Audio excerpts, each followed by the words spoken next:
আলহামদুলিল্লাহ নাহমাদুহু ওয়া নাস্তাঈনুহু ওয়া নাস্তাগফিরুহু ওয়া নাউযু বিল্লাহি মিন শুরুরি আনফুসিনা ওয়া মিন সাইয়্যাতি আ'মালিনা মান ইয়াহদিহিল্লাহু ফালা মুদিল্লা লাহু ওয়া মান يضلل فلا هادي له وأشهد أن لا إله إلا الله وحده لا شريك له وأشهد أن محمدا عبده ورسوله أما بعد فأعوذ بالله من الشيطان الرجيم بسم الله الرحمن الرحيم رب هب لي من الصالحين فبشرناه بغلام حليم সমবেত মুসল্লি ভাই সকল, আমি আপনাদের সামনে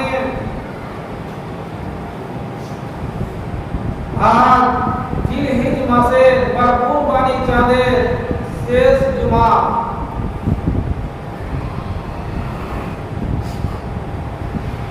তাই আপনাদের সামনে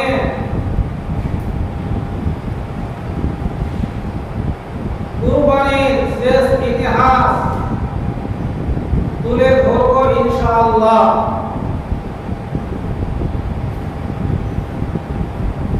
আল্লাহ রাব্বুল আলামিন ইব্রাহিম আলাইহিস সালামকে বেশ কয়েকটা জিনিসে পরীক্ষা করেছিলেন। সবকটি পরীক্ষায় উনি পাস করেছিলেন।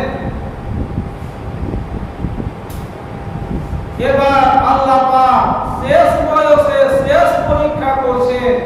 সে পরীক্ষাটি হলো কুরবানি। যে কুরবানিটা আমরা করছি, অতীতে করেছে, ভবিষ্যতে কিয়ামত পর্যন্ত সে কুরবানি চলবে। এই কুরবানিটার ইতিহাস, কুরবানিটার রীতিনীতি আমরা পেয়েছি আমাদের আদি পিতা ইব্রাহিম খলিলুল্লাহ আলাইহিস সালামের কাছ থেকে। উনার কাছ থেকে আমরা বহু জিনিস নমুনা পেয়েছি। তার মধ্যে একটা হলো কুরবানি।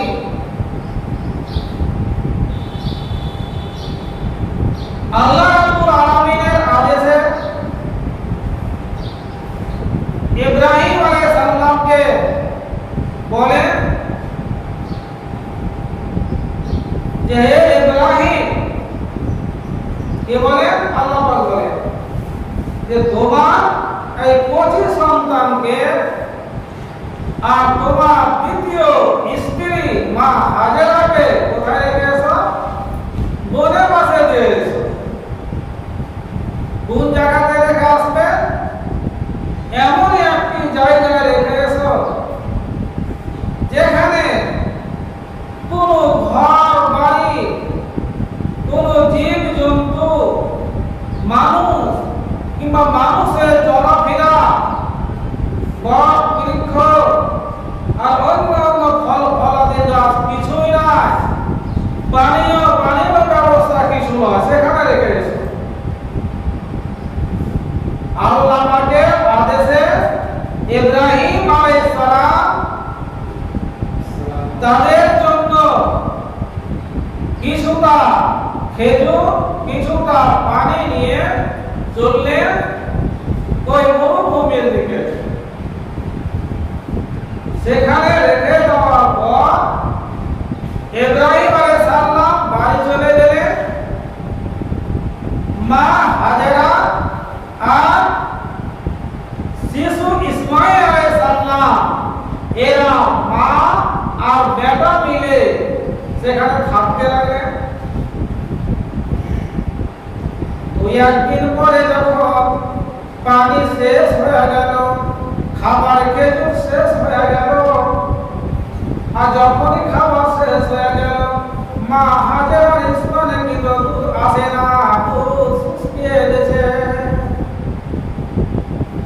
কচি ছেলে ইসমাইল আলাইহিস সালাম কোথাও নাই, ছটপট ছটপট করছে, হাত পা গুলো ঝাড়ছে, কান্না করছে।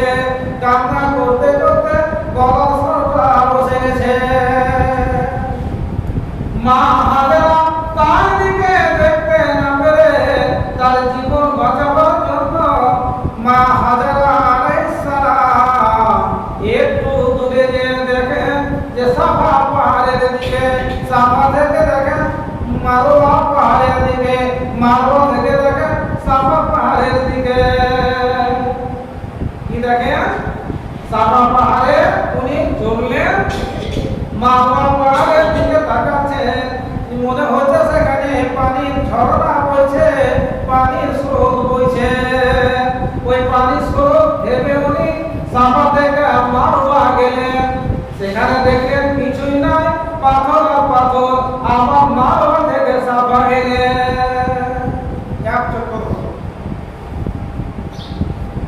এক চক্কর দিচ্ছেন আর ইসমাইল আলাইহিস সালামকে আকবর করে দেখতে আসছে। আবার যাচ্ছেন, এইভাবে উনি 7 চক্কর দিলেন। এই যে 7 চক্কর দিলেন সাফা আর মারওয়া পাহাড়কে, এই দৌড়াদৌড়িতে আল্লাহ পাককে এত মজা লেগেছিল, এত আনন্দ হয়েছিল আল্লাহ পাক, যে হাজী সাহেবদের জন্য একটা হজের সময়ে, উমরার সময়ে এটা নীতি করে দিয়ে যে আমার বান্দা বান্দিরা তোমরা যখন আমার ঘর দর্শনের জন্য যাবে, হজ করতে যাবে, উমরা করতে যাবে, তখন তোমরা আমার বান্দি হাজেরার মতন সাফা মারওয়া তোমরা সই করে।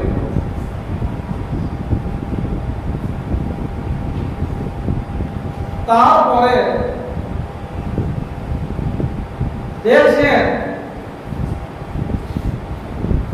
মা হাজেরা যেখানে ইসমাইল আলাইহিস সালাম শুয়েছিলেন তার পায়ের গোড়ালি, তার পায়ের কাছ থেকে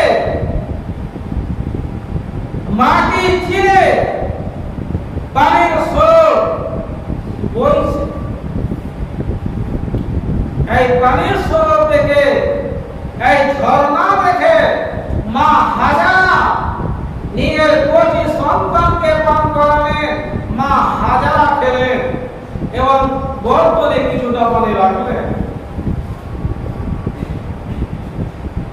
আবু হুরায়রা রাদিয়াল্লাহু তাআলা আনহু বলছেন, ওরে মক্কাবাসীরা, তোমাদের মা জননী হাজেরা এই কাজটা যদি না করতে জানো, কি কাজটা? যখন মা হাজেরা দেখলেন যে মাটি ফেটে পানির ঝর্ণা বাহির হয়েছে, পানি এধারে যাচ্ছে, উধারে যাচ্ছে, ইধারে যাচ্ছে, উধারে যাচ্ছে, ওই পানির স্রোতটাকে থামানোর জন্য দূর দূরান্ত থেকে একাই পাথর বয়েছে কুয়ার মতো ঘিরে দিলেন। আবু হুরায়রা বলছেন, যদি মা হাজেরা ওই পানিটা না ঘেরতে তবে গোটা পৃথিবী ভেসে যেত। তাও হুরায়রা বলছে। যাই হোক, তো ওই জমজম কুয়া, ওটা জমজমের মানে হলো রুকে যা, এ পানি তুমি বলছি তো রুকে যাও, রুকে গেল। ওই জন্য সে কুয়াটার নাম রাখা হলো জমজম। তারপরে আচানক হঠাৎ একটা শব্দ আসছে। কি শব্দ আসছে? লা তাকাফু জাইয়াতা, যেখানে মানুষ নাই, যেখানে জীবজন্তু নাই, যেখানে কোনো গাছ বৃক্ষ লতা পাতা কিছুই নাই, পশু পাখি নাই, সেখানে উনি বসবাস করছেন, এই ভাবনা চিন্তা করছেন। আর সে সময় হঠাৎ একটা ডাক দিচ্ছে, কে জানে? জিবরিল আমিন ডাক দিচ্ছে। যে জিবরিল আমিনের পায়ের এর গোতাতে কিংবা ডানার ঝাঁক দিতে এই মাটি চিরে ও জমজমের পানি বাইর হয়েছিল। কোথা থেকে বাইর হয়েছিল? কোনখানে হয়েছিল?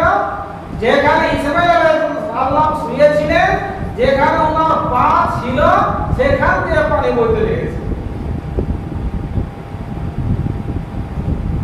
তো জিবরিল আমিনকে উনি দেখতে পাননি। পানি খাওয়া দাওয়ার পরে হঠাৎ একটা শব্দ আসে, লা তাখাফু জাইয়াতা, আপনারা ভয় পাবেন না। সিধার কথা উনি তাকিয়ে দেখছেন, কে তাকিয়েছে আমাকে? জিবরিল আমিন বলছেন, আমি হলাম জিবরিল আমিন, আল্লাহর একজন আমি দূত হলাম। আমি তোমাদের কাছে এসেছিলাম, আর আমার দ্বারাতে আল্লাহ পাক এই জমজমের কুয়া সৃষ্টি করেছেন। তোমরা এখানে খাও, বসবাস করো, তোমরা খবরদার ভয় পাবে না। আর তোমরা ভালো করে শুনে নাও, ইন্না হাজাল বাইতুল্লাহ, ওরে হাজেরা, যেখানে তুমি এবং তোমার সন্তান ইসমাঈল আলাইহিস সালাম আছে, এর পাশে একটা আল্লাহর ঘর আছে। আল্লাহর ঘর আমরা কাবা শরীফ। এই আল্লাহর ঘরটা কি হবে জানো তুমি হাজেরা? ইয়াবনি হাজাল গোলাম ওয়া আবুহু, ওরে হাজেরা, তোমার যে কচি সন্তান যাকে তুমি এখন জমজমের পানি পান করালে, এর নাম হলো ইসমাঈল। এই ছেলেটা এবং তার পিতা ইব্রাহিম আলাইহিস সালাম এই আল্লাহ পাকের এই ঘর অতি সত্বর পুনর্নির্মাণ করবে। ঘর নাই, ঘরটা ঠিকঠাক করবে কে? এই ছেলেটা করবে, আর তার বাপ ইব্রাহিম আলাইহিস সালাম। শুনে রাখো হাজেরা, ইন্নাল্লাহা লা ইউজিউ আহলাহু, ওরে হাজেরা, তুমি খান বলে শুনে নাও, আল্লাহ রাব্বুল আলামিন এই মসজিদের বাসিন্দাদেরকে ধ্বংস করবেন না। ধ্বংস করবেন না, কাদেরকে করবেন না? মসজিদের বাসিন্দাদেরকে। তো সেখানে আল্লাহ পাকের ঘর আছে, আর আল্লাহ পাকের সেবা করতে জন্য মা হাজারা আছেন, আর ইসমাঈল আলাইহিস সালাম আছেন। আবার তৈরি করার সময় ইব্রাহিম আলাইহিস সালাম আসবেন। তোমাদেরকে আমি ভবিষ্যৎবাণী দিচ্ছি হাজেরা, তোমরা হলে আল্লাহর ঘরের বাসিন্দা, আল্লাহর ঘরের তোমরা পড়োশী, আল্লাহ তোমাদেরকে ধ্বংস করবেন না। এটা বুখারী শরীফের হাদিসের তরজমা। এই কথা বলে জিবরিল আমিন গায়েব হয়ে গেলেন। এই যে পানির হাওয়া আল্লাহ পাক ইধার উধার ছড়িয়ে দিয়েছেন, পানি দেখে দূর দরাজ থেকে পাখিরা আসলো, পাখি দেখে ব্যবসায়ী মানুষেরা আসলো। তারা বলে, বাহ, কি চমৎকার পানি গো। তো পানি তো আছে, পানির মালিককে। তারা এসে দেখছে এখানে তো কেউ নাই, ছোট ছেলে আর একটা মেয়ে ছেলে আছে, মা হাজারা। ব্যবসায়ীরা বলছে, ও মা জননী, আমাদের বাড়ি হলো ইয়ামান, আমাদের বাড়ি হলো সামদেশ, আমরা ব্যবসা বাণিজ্য করার জন্য এখান দিয়ে যাচ্ছি, এখান দিয়ে আবার আসবো, এখানে কোনোদিন আমরা পানি পাইনি, এখানে আরাম করার জায়গা ছিল না, এখানে লোকজনের ব্যবস্থা ছিল না, খাওয়া দাওয়ার ব্যবস্থা ছিল না। এখন পানির ব্যবস্থা হয়েছে, তা আপনি হয়ে এই পানির মালিক, তো আপনার কাছে আমরা অনুমতি চাই, আমরা পানি খেতে পারবো কি পাবো না। মা হাজারা এইসব দিলেন যে তোমরা পানি যত খাবে খাও, কিন্তু এমন একটা আমার শর্ত আছে রে ভাইরা ও বাবাজিরা, যে তোমাদেরকে এখানে বসবাস করতে হবে, তোর এখানে থাকতে হবে। তো ঠিক আছে, তাও দেখবো যে আমাদের এখানে জমি জায়গা কিনতে হবে না, বিশাল ময়দান করা আছে, বাড়ি দিব, চাষবাস করবো, খাবো, তারা থাকতে লাগে। তখন থেকে সে মক্কা এলাকা তারা বাসিন্দা হয়ে গেলেন। সে গোত্রটির নাম ছিল জুরহুম গোত্র, যে গোত্রে ইসমাঈল আলাইহিস সালাম বিবাহ করেছিলেন। এবার ধীরে ধীরে ইসমাঈল আলাইহিস সালাম বড় হচ্ছেন। ইব্রাহিম আলাইহিস সালাম তার কলেজার টুকরাকে বনের পাশে দিয়ে এসে কি উনি ক্ষান্ত হয়ে গেছেন? আসা যাওয়া ছিল, দেখে আসতেন, আবার যেতেন, আবার আসতেন। এই করতে করতে যখন ইসমাঈল আলাইহিস সালামের বয়স 13 কিংবা 14 বছর হলো, তখন আল্লাহ পাক বলছে আমরা এটা হলো শেষ পরীক্ষা। আল্লাহ রাব্বুল আলামিন বলছেন যে আমি এই বয়সে ইব্রাহিম আলাইহিস সালামকে ছেড়ে দান করলাম। তো ইব্রাহিম আলাইহিস সালাম আমাকে ভালোবাসে না ছেলেকে ভালোবাসে, দেখো এবার সুবহানাল্লাহ, এমন একটা সাংঘাতিক পরীক্ষা।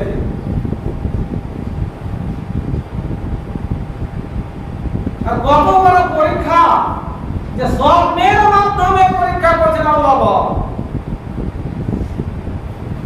ডাইরেক্ট আল্লাহ পাক বলেন না যে ইব্রাহিম তোমার ছেলেকে আমার নামে কুরবানি করে দাও। কি স্বপ্ন দেখছেন? স্বপ্নে এটাই দেখছেন যে আমনি আজ বাহুকা ভাঞ্জর মাজা তারা, আমি স্বপ্নে দেখেছি ইসমাঈল যে তোমাকে আমি জবাই করছি। এটা স্বপ্ন। স্বপ্ন আমরা মেলা কিছু দেখি, কার আম চুরি খেয়ে দিই, কার কি করি, কাকে মারি, কাকে ধরি, এইগুলোকে বলা হয় আরবি ভাষাতে আজগাস আহলাম, যেটা আমরা কই সেটাই স্বপ্নে দেখি বেশিরভাগ। তো ইব্রাহিম আলাইহিস সালাম যে স্বপ্ন দেখলেন যে আমি ইসমাঈলকে জবাই করছি, অন্যদিকে ব্যাখ্যা না দেয়, উনি ব্যাখ্যা দিলেন যে আল্লাহ পাক আমাকে পরীক্ষা করছে, আমার ছেলে ইসমাঈলকে কুরবানি করতে বলছে। কেউ তো নাই, কার কাছে উনি পরামর্শ নেবেন? উনি একজন নবী, আর নবীর স্বপ্ন হলো ওহী। আমাদের স্বপ্ন সত্য হতে পারে, নাও হতে পারে, কিন্তু নবীদের স্বপ্ন ওহীর মতো। নবীদের স্বপ্ন মিথ্যা কোনোদিন হয় না। আর আমরা যদি স্বপ্ন দেখি তো হবে। অনেকদিন আগে বাংলাদেশে একটা পত্রিকা পড়েছিলাম, এক শয়তান স্বপ্ন দেখেছে যে তোমার ছেলেকে কুরবানি করো। তো সকালবেলাতে বলেছে আমার প্রকৃতিটা ভালো, ইব্রাহিমের মতন আমার প্রকৃতি, আর স্ত্রীকে বলছে ছেলেকে সাজা খুঁজে দাও, ছেলেকে কুরবানি করো। কেমন কথা? বলে আল্লাহ পাক আমাকে স্বপ্নে জানাচ্ছে যে জবাই করতে হবে শয়তান।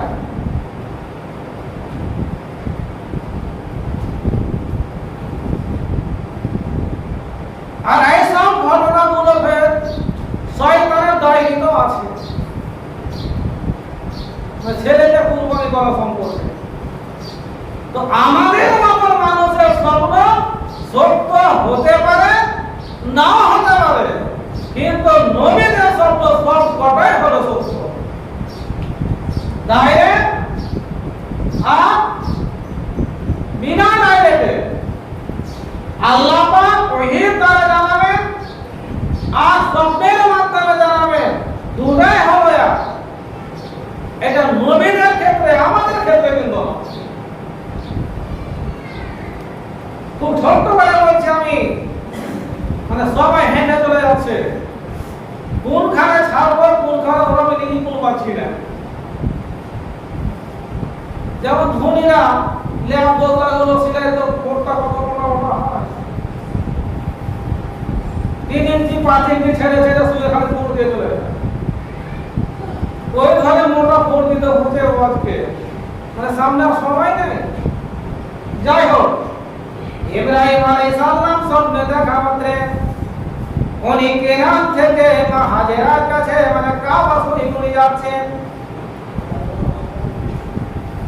মা হাজেরার কাছে পৌঁছে গেলেন, ইসমাইল আব্বা বলে ধরে ধরে বাবাকে ধরে নিলেন।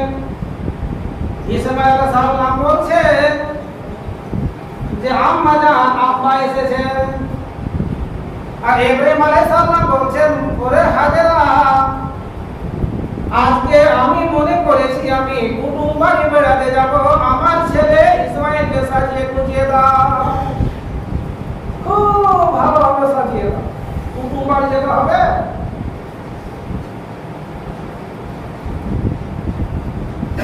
কে দাওয়াত দিয়েছেন? আল্লাহ পাক দাওয়াত দিয়েছেন। কোথায় যাবে? উনি মিনা যাবে, সব আল্লাহ পাক বলে দিয়েছেন। সাজিয়ে তো দিয়ে দিলেন, মিনা কাম করা যাবে। ইব্রাহিম আলাইহিস সালাম বলেন, সাজিয়ে দাও, ছেলেকে কুটুম বাড়ি নিয়ে যাবে, দাওয়াত খাওয়াতে, তো কে দিবে না সাজিয়ে? মক্কা থেকে পূর্ব দক্ষিণ কর্নারে 8 কিলোমিটার দূরে মিনা বাজার আছে। মিনা নামক একটি জায়গা আছে, ওখানে যেতে হবে তাদের। বাইরে থেকে বাইরে হয়ে গেলে মিনা প্রান্তর যাচ্ছে, ইবলিস শয়তান বলছে এবার তো খেলা খতম আমার, একবার নাই দুইবার না,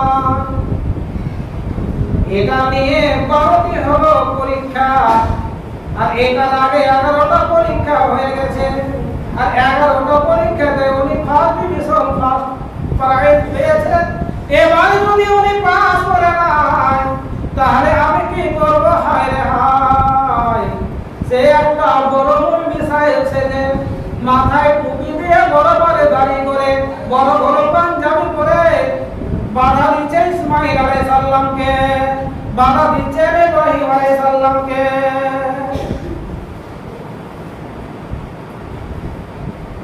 ইব্রাহিম আলাইহিস সালামকে বাধা দিচ্ছে, 3 জায়গাতে বাধা দিয়েছিল ইবলিস শয়তান, যে 3 জায়গাতে হাজী সাহেবেরা কাকর মারে, 7টি করে কাকর মারে, আর প্রত্যেকটা কাকর মারার মন্ত্র হলো আল্লাহু আকবার বলে কাকর মারো। কাকর মারতে হবে, এই কাজটা হলো ওয়াজিব। হজের আরকানের মধ্যে এটা হলো একটা রুকুন ওয়াজিবাতের মধ্যে। তো কাকর মারতে হবে, কাকর মেরেছিলেন। কেউ যদি মনে করেন যে 10 কেজির বোল্ডার মারবো, তাহলে হবে না। কত কত আছে নানান হাজিরা যে পায়ে জুতা মেরে মারবে ওকে, এগুলো কিন্তু আমার নেই। কাকর মারতে হবে। বাকিল্লা দেখেছেন, বাকিল্লার মতন মতন কাকর, খেসারির মতন ধরে নেন। যাই হোক, প্রথমবারে বাধা দিচ্ছে যে ইবলিস, কাকে বাধা দিচ্ছে? ইব্রাহিমকে। ইব্রাহিম 7টি কাকর মারলেন। এই ধরনের 3 জায়গাতে বাধা দিয়েছিল শয়তান। আর ওই 3 জায়গাতে বর্তমানে সৌদি সরকার একটা করে খাম্বা করে দিয়েছে, নাম লেখা আছে জামরায়ে উকবা, জামরায়ে উস্তা, জামরায়ে সুগরা, এইভাবে নাম রেখে দিয়েছে। ওর কাপড়টা মারবে কুরবানির দিন। সে 3 জায়গায় কাপড় মারা করে মিনা পৌঁছে গেলেন। মিনায় পৌঁছে গেলেন, তখন ইব্রাহিম আলাইহিস সালাম বলছেন, ইয়া বুনাইয়া ইন্নী আরা ফিল মানামে, ওরে আমার কলেজার টুকরা ইসমাঈল, বাবারে আমি স্বপ্নের মাধ্যমে দেখেছি আমি তোমাকে জবাহ করছি। আমি আজবাহুকা ফানজুর মাজা তারা, বাবারে তোমার মতামত কি তুমি বলো। ইব্রাহিম আলাইহিস সালাম ডাইরেক্ট বলছেন না বাবা ইসমাঈল আমি তোমাকে এখানে জবাহ দেব, এটা বলছেন না। উনি স্বপ্নের কথাটা ব্যক্ত করলেন যে বাবারে আমি স্বপ্নের মাধ্যমে দেখেছি যে আমি তোমাকে জবাই করতে, তোমার মতটা প্রকাশ করো। ইব্রাহিম আলাইহিস সালাম কি দোয়া করেছিলেন? রব্বে হাবলি মিনাস সালিহিন, আল্লাহ রাব্বুল আলামিন তুমি আমাকে নেক সন্তান দান করিও। আল্লাহ কি বলেছিলেন?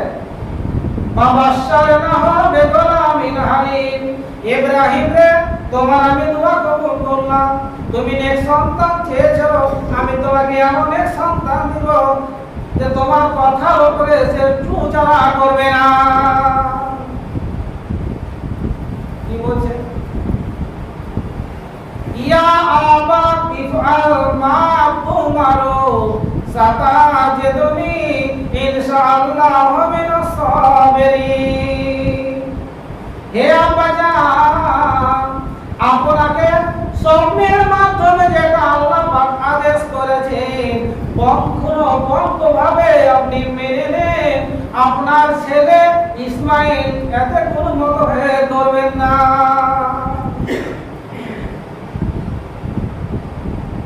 তাহলে আল্লাহ পাকের নবী ইব্রাহিম আলাইহিস সালাম জবাই করার জন্য উনি রাজি, আর ইসমাঈল আলাইহিস সালাম জবাই হওয়ার জন্য রাজি।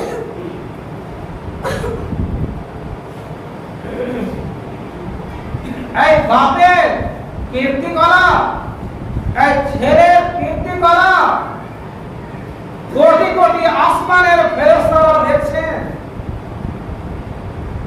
আর বলছেন আল্লাহ পাক এদেরকে তুমি আল্লাহ কি পরীক্ষা ফেললে?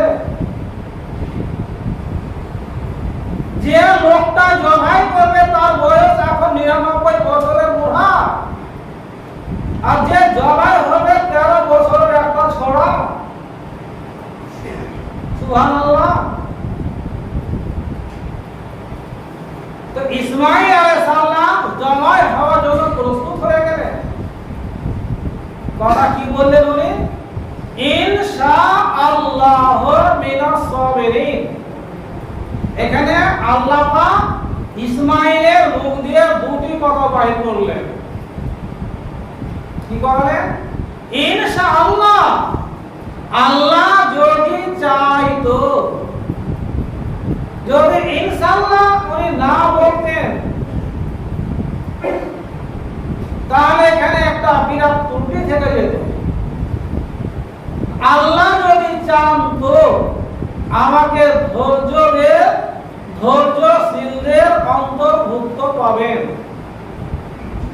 মিনাস সাবিরিন এমন একটা আরবি কথা উনি বললেন, মিনাস সাবিরিন, মিন সাবিরিন বলেননি, মিনাস সাবিরিন বলেছেন। যে আমার পূর্বেকার লোকেরা, আমার আব্বাজান ইব্রাহিম আলাইহিস সালাম বহু কষ্টকে উনি সবুর করেছেন, ধৈর্য ধরেছেন। ওই ধরনেরই আব্বাজান এই ইসমাঈল, ইনিও ধৈর্যশীলদের মধ্যে একজন, ইনাকে ধৈর্যশীল বলে।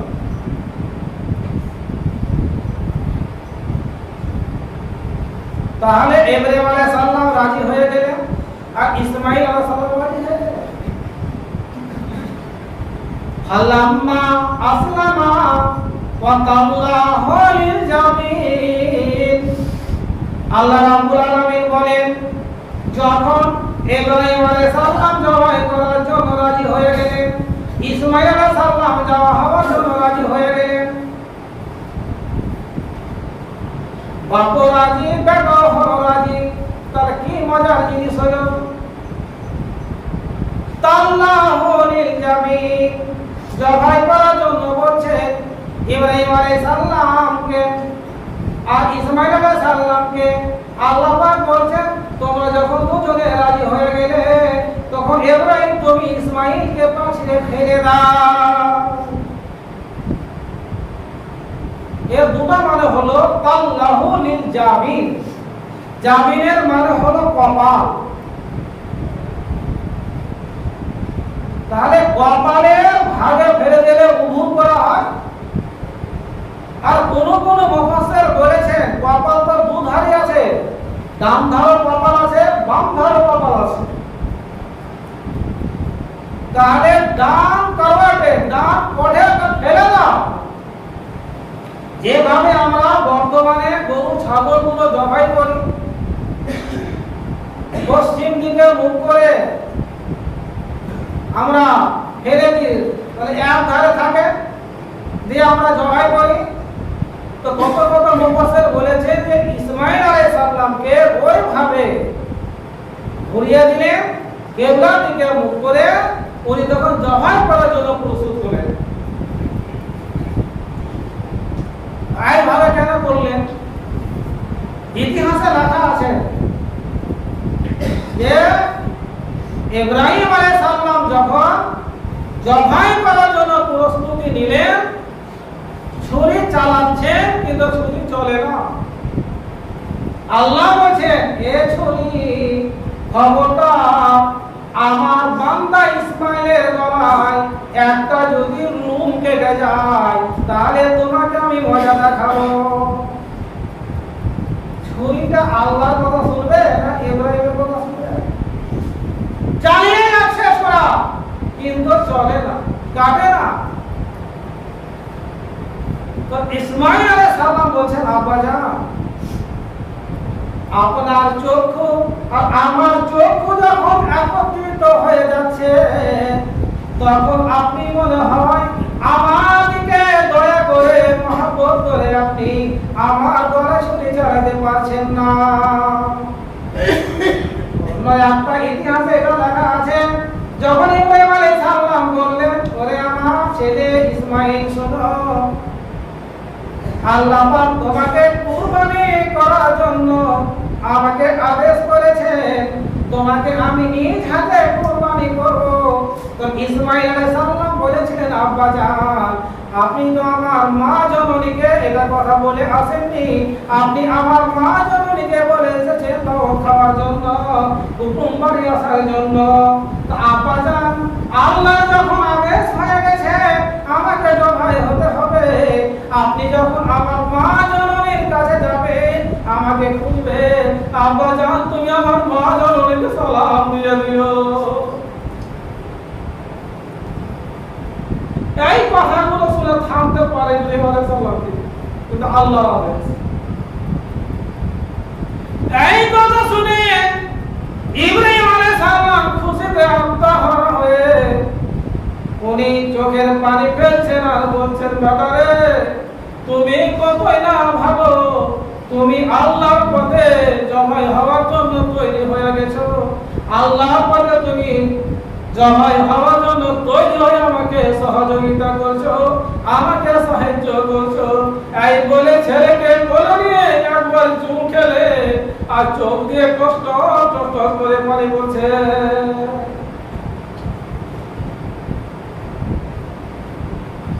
জবাই করবেন তার জন্য উনি পানি ফেলছেন না, আল্লাহর মহব্বতে উনি পানি ফেলছেন। এতটা হওয়ার পরে উনি পাষাণের নেই, পাথরের নেই, কঠোর হয়ে উনি দাঁড়িয়ে আছেন।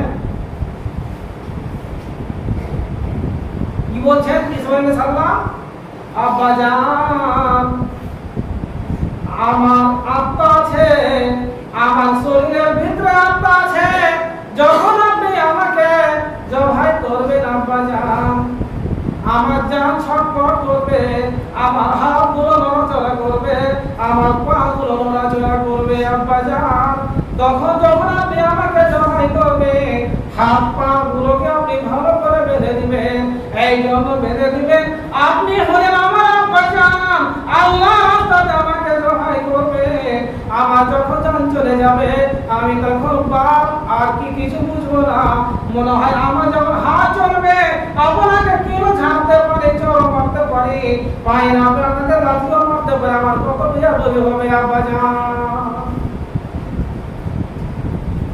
হে বর্তমানে ছেলেরা, যারা ছেলে হয়ে আছো, বাপ মায়ের তোমরা কি করিও, সেবা যত্ন করিও, তার সাথে তোমরা কি করিও,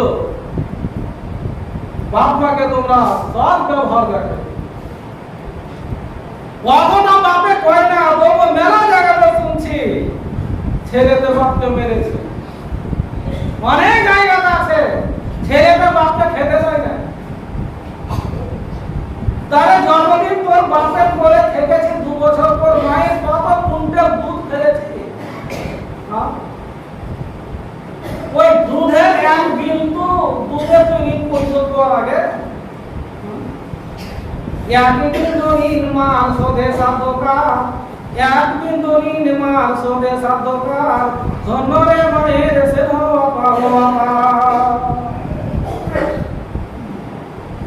আর দেখুন ইসমাইল আলাইহিস সালামের কর্মসূচি দেখুন, ইব্রাহিম আলাইহিস সালামের কর্মসূচি দেখুন। বেশ লম্বা চওড়া আমি ইতিহাস বললাম। ইব্রাহিমে, ইসমাইলে এরা কি করেছেন? যে মরার সময় বাপকে নসিহত করছে, যে আব্বাজান আমাকে ভালো করে বেঁধে দিবেন, যেন হাত পা নড়াচড়া না করে।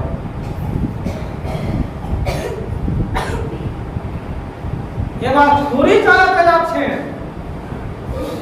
ওই সময়ে আসমানে কোটি কোটি ফেরেশতারা হাউ মাউ করে কান্না করছে, যে আল্লাহ তুমি কি পরীক্ষা ফেললে ইব্রাহিমকে? যে লোকটা 86 বছর বয়সে একটা নয়নের পুতুলি পেয়েছে, তাকে আবার তুমি জবাই করতে বলছো আল্লাহ। অনেক তো পরীক্ষা নিয়েছিল। এধারে ওই কর্মসূচি দেখে যে হাওয়া বাতাস গুলো মৃদু ভাবে চলাচল করছিল, হাওয়া বাতাস বন্ধ হয়ে গেল। পাখিরা উড়ে যাচ্ছিল, পাখিদের উড়াধুরা বন্ধ হয়ে গেল। মনে হয় দুনিয়াটা কেমন হয়ে গেল।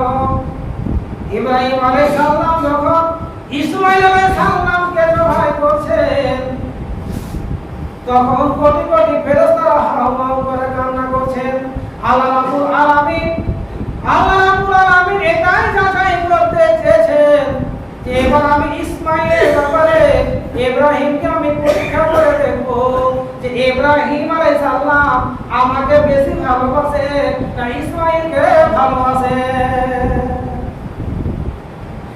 আল্লাহ পাক ইসমাইলের গলায় ছুরি চালাতে বলেননি, ইসমাইলের মহব্বতের গলায় ছুরি চালাতে বলেছেন। আল্লাহ রাব্বুল আলামিন যখন দেখছেন যে উনি ছোরা চালাচ্ছেন, ওই সময়ে আল্লাহ রাব্বুল আলামিনের বান্দা ইসমাইল আলাইহিস সালাম বলেছেন, ইতিহাসের কথা বলেছে আপনাদেরকে, কোন হাদিস যে আব্বাজান আমার চোখ আপনার চোখ যখন মিলে যাচ্ছে, একত্রিত হয়ে যাচ্ছে, আপনার মায়াটা আমার দিকে আসছে, যে হায় আমার গলে যাচ্ছে, এখন তোমাকে আমি দেখছি, এখন যদি আমি তোমার গলায় ছুরি চালাই 2 মিনিট পরে 2 মিনিট হয়ে যাবে, তোমাকে আর দুনিয়াতে রাখতে পারবো না, তোমাকে মাটি দিয়ে ঢেকে দেব। এটা আব্বাজান আপনার মনে কাজ হয় তাহলে আল্লাহ পাক আমাদের কুরবানি কবুল করবেন না। আব্বাজান আপনি চোখের পট্টি বেঁধে নেন, চোখের পট্টি বেঁধে আমাকে সহস্তে জবাই করে দিন। পট্টি বেঁধে নিলেন, পট্টি বাঁধার পরে এবার বিসমিল্লাহ আল্লাহু আকবার বলে জবাই করে দিতে জবাই হয়ে যাবে। ইব্রাহিম আলাইহিস সালাম চোখের পট্টি খুলে দেখছেন যে পিছন দিকে ইসমাইল খাড়া হয়ে আছে, আর সেই জায়গাতে পড়ে আছে কে? একটা দুম্বা। এটাও ইতিহাসের কথা। কোন দুম্বা পড়ে আছে?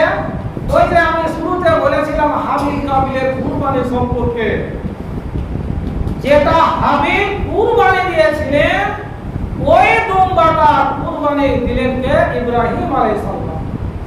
আল্লাহ রাব্বুল আলামিন আরশে আজিম থেকে জলদ গম্ভীর হয়ে ডাক দিয়ে বলছে ওয়া নাদাইনাহু আইয়া ইব্রাহিম সাদ্দাক্তার রুয়া। ও ইব্রাহিম, তোমার স্বপ্নটাকে তুমি সত্য করে দেখালে। আল্লাহ রাব্বুল আলামিন ইব্রাহিমের এই কর্মসূচিগুলো দেখে, এই আমলগুলো দেখে এত আনন্দিত হয়েছেন। আল্লাহ পাক জলদ গম্ভীর স্বরে আমার নবীকে জানিয়ে দিচ্ছেন। এই আয়াতগুলো আছে সূরা সাফফাতের মধ্যে। হে মহানবী মুহাম্মদ সাল্লাল্লাহু আলাইহি সাল্লাম, আপনার আদি পিতা ইব্রাহিম আলাইহিস সালাম যে নিয়মে কুরবানি করেছিলেন, এই কুরবানিতে আমি এত খুশি হয়েছি যে তোমার উম্মতের জন্য কিয়ামত পর্যন্ত একটা সুন্নাত থেকে গেল। আমরা তো কুরবানি করব, তো কুরবানির গোশতটা কি করব আমরা? আল্লাহ রাব্বুল আলামিন এত খুশি হবেন যে জানোয়ারগুলো আমরা জবাই করব। কেন খুশি হবেন আল্লাহ পাক? আল্লাহ পাক বলছে কি লাইয়ানাল্লাহু লুহুমুহা ওয়ালা দিমাউহা। বান্দারে, তোমরা যে জানোয়ারগুলো হাজার হাজার টাকা দিয়ে ক্রয় করেছো এবং তোমরা নিজ বাড়িতে পশু পালন করেছো, ওই পশুগুলো আমার হুকুম মেনে তোমরা এই জিলহজ মাসের 10 তারিখে কুরবানি করবে। আর এই কুরবানি যে আমরা করব, আল্লাহ পাক বলেন বান্দারে, তোমাদের গরুর গোশতগুলো, উটের গোশতগুলো, ছাগলের গোশতগুলো, খাসির গোশতগুলো আমার কাছে আসে না বান্দারে। আমার কাছে ওই পশুগুলোর মাংস আসে না, আমার কাছে পশুগুলোর রক্ত আসে না। আল্লাহ কি করবে? তবু আল্লাহ এত খুশি হন যে আমার আইনটা তারা মাথা নত করে মানছে কিনা, এটাই হলো আল্লাহর কথা। আল্লাহ বলছেন তোমাদের কোটি কোটি টাকা পশু ক্রয় করে মাংস আমার নিকটে আসে না, শুধু তোমাদের ওই জিনিসটা আমার কাছে আসে যেটা তোমাদের অন্তরে আছে, তোমাদের হৃদপিণ্ডতে আছে, তোমাদের তাকওয়াটা আমার কাছে আসে। আমি এটা যাচাই করব কে কোন নিয়তে তোমার কুরবানি করেছে বান্দারে, ওটাই আমার কাছে পৌঁছে যায়। যা সংক্ষিপ্ত কিছু বলা হলো। এবার আপনাদের সামনে একটা মাসালা বলি।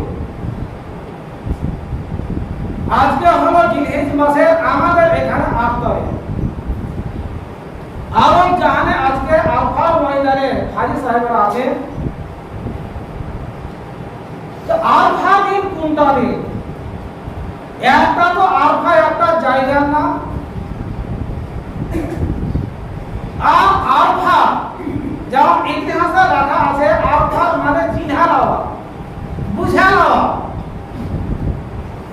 যে ইব্রাহিম আলাইহিস সালাম পরস্পর 3টা দিন কুরবানির ব্যাপারে স্বপ্ন দেখেছিলেন, এগুলো কোরআন হাদিসে কোথায় না, এটা ইতিহাসের কথা।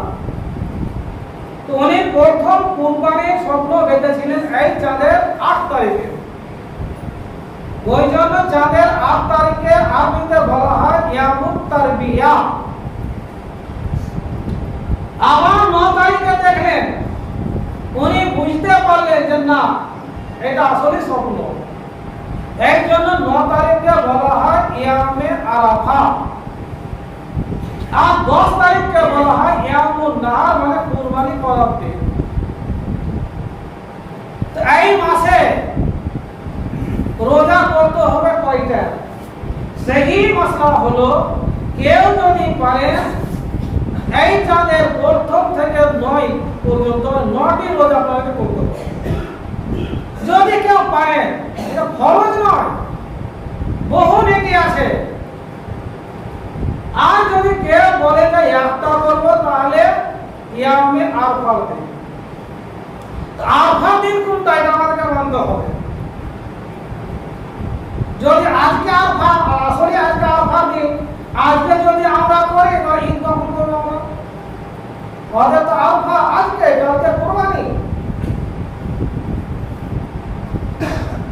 2009 এর কথা বলছি আপনাদেরকে। 2009 গোটা পৃথিবীতে 3 দিনে ঈদ হয়েছিল। ঈদুল ফিতর 3 দিন হয়েছিল। পৃথিবীর মধ্যে, গোটা পৃথিবীর মধ্যস্থল হলো মক্কা। যেমন মক্কা আমরা পূর্বে আছি, তো কেউ তো পশ্চিমে আছে। সব আগে চাঁদ দেখবে আফ্রিকার লোক, মিশরের লোক, তারপরে চাঁদ দেখবে মক্কার লোক, তারপরে আমরা দেখব। 2009 এর কথা বলছি।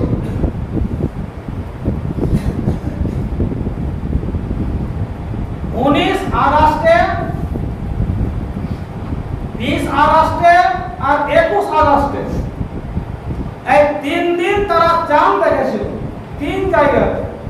তো প্রথম চাঁদ দেখেছিল আফ্রিকার লোকেরা, মিশরের লোকেরা, ওদের রোজা একদিন আগে হয়েছিল। দ্বিতীয় দিন চাঁদ দেখেছিল সৌদি আরবের লোকেরা, ওদের রোজা একদিন পরে হয়েছিল। আর আমাদের এধারে দেখেছিল তারপর দিন, তাদের রোজা আরো তারপর দিন হয়েছিল। এইভাবে ঈদও 3 দিনে হয়েছিল।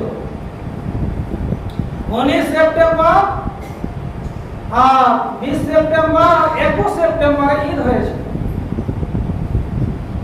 তো যদি আমরা আজকে আরফা দিন মনে করে রোজা করি, আমরা তো আছি আরবের পূর্বে। এবার মনে করলে যে এই চাঁদটা দেখেছে মিশরবাসীরা, তার একদিন আগে, ওরা তখন আর যখন আরফা আরবে, তাহলে ওদের আজকে কুরবানি, তার আগে চাঁদ দেখেছে। তো ওরা যদি কুরবানি বাদ দিয়ে আরফা রোজা করে তো হবে রোজাটা। নবী করিম সাল্লাল্লাহু আলাইহি সাল্লাম বলেছেন তার মধ্যে একটা নিষেধাজ্ঞা যে তোমরা ঈদের দিন রোজা করিও না। যারা সৌদি আর পশ্চিমে বসবাস করছে, তারা যদি আগে চাঁদ দেখেছে, তাহলে ওদের আজকে হবে। অনুরূপ আমরা চাঁদ দেখেছি সৌদি আর পরে, তো আমাদের আরফা হবে পরে, মানে আজকে আমরা রোজা ধরবো। এটা খেলা খতম হলো। এবার আমরা যে রোজা রাখবো, তো রোজাটা আমরা নেকি পাবো কি পাবো না? নবীজি আমার বলেছেন সিয়ামু ইয়ামি আরাফা আহতাসিবু আলাল্লাহি আইয়ুকাফিরা সানাতাল লাতী কাবলাহু ওয়া সানাতাল লাতী বাদাহু। নবীজি আমার বলেন, ওরে আমার উম্মত বর্গরা, আমি আশা করছি যে তোমরা কি করবে? আরফা দিনে রোজা রাখবে। আল্লাহর কাছে আমি আশা করছি যে তোমাদের ওই আরফা রোজার বদলে, আরফা রোজার বদলে 1টি বছর আগেকার, 1টি বছর পরেকার তোমাদের গুনাহ আল্লাহ ক্ষমা করে দিবে। 1টি রোজা আরফা তো গত বছরে আর আগামী বছরে মিলে 2টি বছরের গুনাহ মাফ আল্লাহ পাক করবে।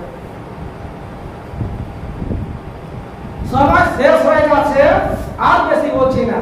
এবার আরেকটা কথা বলছি। বলছি আপনাদেরকে, যদি কেউ বলেন যে আরফা দিনে রোজা রাখতে হবে, নবীজি আমার রোজা করেছেন কোন দিনে? 9 জিলহিজ্জা। 9 জিলহিজ্জা।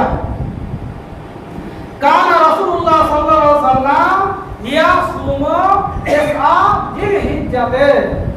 নবী করিম সাল্লাল্লাহু আলাইহি ওয়াসাল্লাম আরফা রোজাটা করেছেন 9 জিলহিজ্জাতে, মানে জিলহিজ্জা মাসের 9 তারিখে উনি রোজা করেছেন। তাহলে আমাদের তো 8 তারিখ, আজকে রোজা করতে হবে। যদি কেউ রোজা করতে পারেন আগামীতে, তাহলে 1 থেকে 9 পর্যন্ত পরস্পর 9টা রোজা রাখবেন। আর যদি না করতে পারেন তো 9 তারিখে রোজা রাখবেন। আরেকটা হাদিস বলে আমি ইনশাআল্লাহ শেষ করে দিচ্ছি।